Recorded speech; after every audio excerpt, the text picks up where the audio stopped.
it's Miss Hartmeyer, and we're back in the kitchen. I thought since it was so rainy today, we would do a watercolor activity craft. So all we're going to need to do this craft is a harder piece of cardstock paper, and this is a note card that's not lined. You can find these pretty much all over the place. Walmart even has them. This is just what I had laying around the house. So anything that's more thicker paper will definitely work for this activity.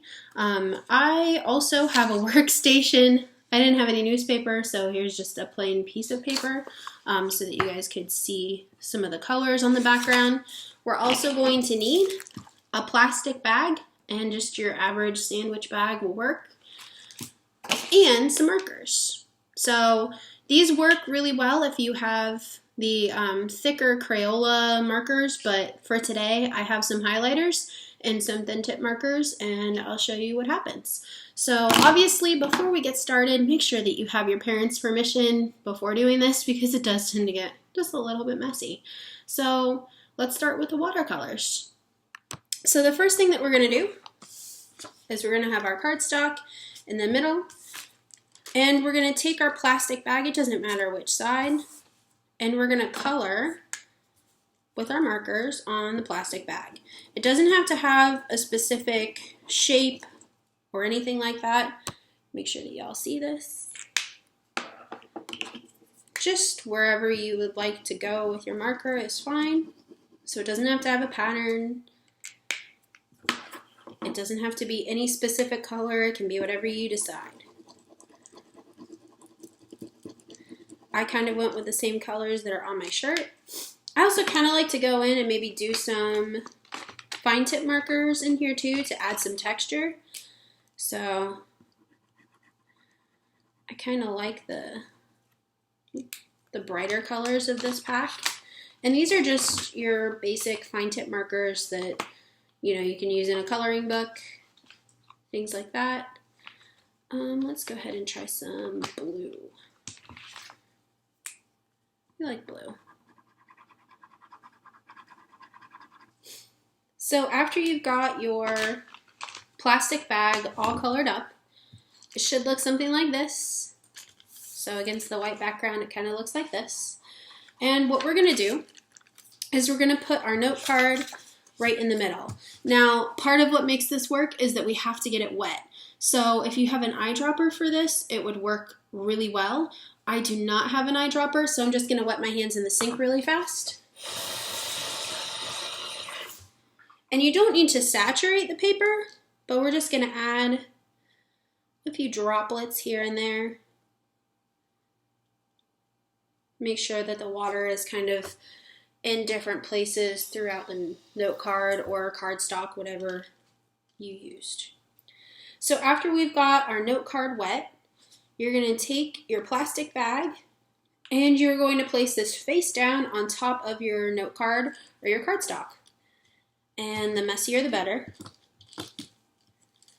So you can kind of wiggle that in there.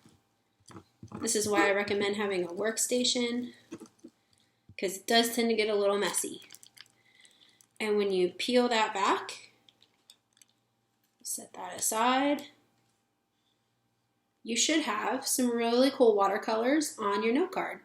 So the important part about using this is to make sure to let it dry before you draw on it. Otherwise, your design is going to feather off or it's going to rip a hole in the note card.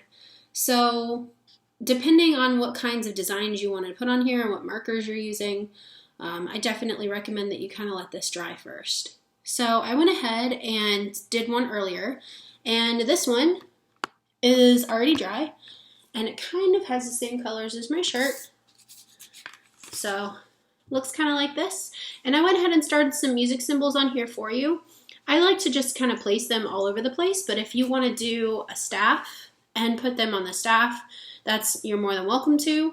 The design is completely yours. So, you can either use a pen, or you can also use a darker color of the markers that you were using before. I don't recommend that you use the same color. Obviously, it won't show up as well. But I'll show you some symbols that you can draw on here and some designs that we can make. I kind of like the idea of having music notes just kind of scattered, but we need to make sure that our notes and our note heads are on the right side. So when you look at the note head, it should be on this side of the stem when you're drawing your notes. Otherwise, they tend to look a little bit backward. So other symbols, we can maybe even draw a treble clef or a bass clef on here. Let me see if I can get one of those.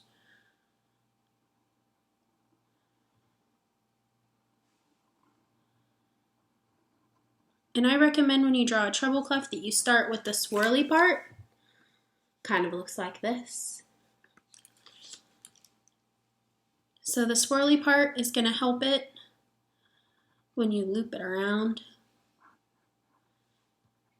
And if you want to make a rhythm challenge for somebody else to do, maybe for somebody else to clap or something like that, that's really cool too.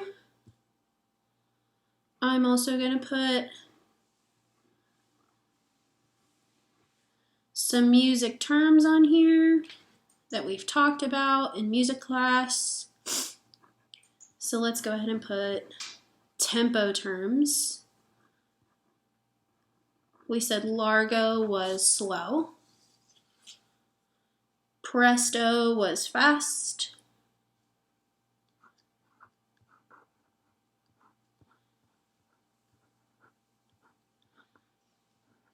Moderato. And you can even put maybe the name of your favorite song. This is completely up to you. This is your design, so you can make it whatever you want it.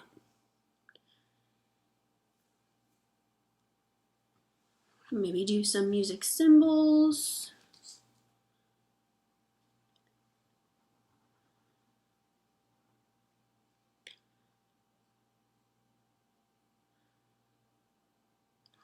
And mine kind of looks something like this.